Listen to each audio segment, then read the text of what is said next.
ചെയ്യുന്ന സ്ഥലങ്ങളിലെല്ലാം ഒരു 2 മിനിറ്റ് 3 മിനിറ്റ് ഞാൻ സംസാരിച്ചിട്ട് ബാക്കി നിങ്ങൾക്ക് എന്തെങ്കിലും ചോദിക്കാനോ പറയാനോ ഉണ്ടെങ്കിൽ കേൾക്കുക ചെയ്യുന്നത്. സോ ഇന്നും അതേപോലെ തന്നെയാണ്. നിങ്ങൾക്ക് എന്തെങ്കിലും പറയാനോ അല്ലെങ്കിൽ ചോദിക്കാനോ എന്തെങ്കിലും ഉണ്ടോ?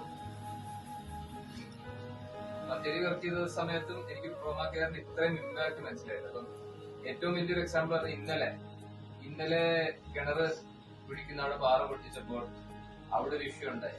അപ്പൊ എന്നെ ഇവിടുന്ന് ആദ്യം ഇൻഫോം ചെയ്യുന്ന ജബ്ബാറാണ്. ഞങ്ങൾക്ക് ഇൻഫർമേഷൻ പോലും പോലീസ് സ്റ്റേഷൻ കിട്ടുന്നത് നിങ്ങളിലൂടെയാണ്. പിന്നെ അവിടെ എന്ത് ഇഷ്യൂസ് ഉണ്ടായാലും അതേപോലെ ജബ്ബാറാണ് ഇറങ്ങി നോക്കിയതും കാര്യങ്ങൾ മനസ്സിലാക്കിയതും. അവിടെ ശരിക്കും ഒരു ഫസ്റ്റ് റെസ്പോണ്ടർ എന്ന പോലെ നിന്നതും അതേപോലെ ബാക്കി കാര്യങ്ങളിൽ ഒരു സിറ്റിസൺ ആയിട്ട് എന്തൊക്കെ ചെയ്യാമോ അതെല്ലാം ചെയ്തത് ട്രോമാ കെയർ ആണ്. സോ അതുകൊണ്ടാണ് എനിക്ക് മീറ്റിംഗിന് വരണമെന്നുണ്ടായത്. കാരണം ഈ ചെയ്യുന്ന വർക്കിന്റെ സിഗ്നിഫിക്കൻസ് ഇസ് വെരി ഹൈ. ഇതിപ്പോ നമുക്ക് ഒരുപാട് തിരക്കുണ്ടെങ്കിലും ഈ ഒരു കുറച്ച് വൈകിയാണെങ്കിലും ഞാൻ ഇവിടെ വരണമെന്ന് വിചാരിച്ചത് അതുകൊണ്ടാണ്. അപ്പം ഈ നിങ്ങളെ I want to appreciate you guys ഇതിന്റെ എഫേർട്ട്.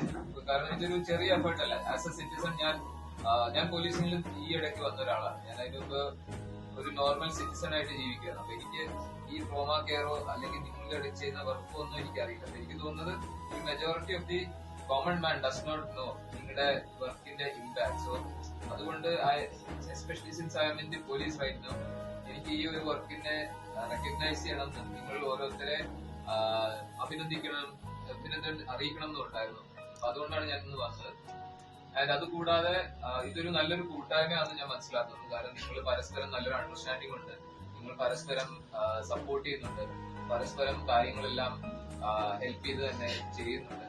സോ അതിലും ഒരു വളരെ നല്ലൊരു ഇനിഷ്യേറ്റീവ് തന്നെയാണ്.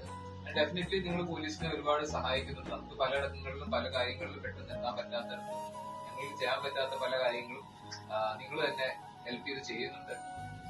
സോ എനിക്ക് ആ ഒരു രീതിയിലും നിങ്ങളോട് ബേസിക്കലി ആ ഒരു ഗ്രാറ്റിറ്റ്യൂഡ് അറിയിക്കണമെന്നുണ്ട്. വേറെ നമ്മള് മഴയെ ബേസ് ചെയ്തുള്ള ഒരു സെഷൻ അല്ലേ ഇനിയുള്ള ഒരു മഴക്കാലം എങ്ങനെ തരുന്നത്. സോ നമ്മുടെ ഇവിടെ ശരിക്കും ഇപ്പം എനിക്ക് മലപ്പുറത്ത് വന്നതിന് ശേഷം മനസ്സിലായ ഒരു വലിയൊരു പ്രശ്നം എന്ന് വെച്ചാൽ ഇതൊരു ഫ്ലാറ്റ് ആയിട്ടുള്ള സ്ഥലമാണ്. നിങ്ങളുടെ വീട് ഇവിടെ ഉണ്ടെങ്കിൽ ആ വീട്ടുകാര് ഇപ്പുറത്തുനിന്ന് കല്ല് വെട്ടാൻ, ആ കല്ല് വെട്ടി ഇത്രയും ആഴം വന്നാലും അയാൾക്ക് ഒരു പ്രശ്നം.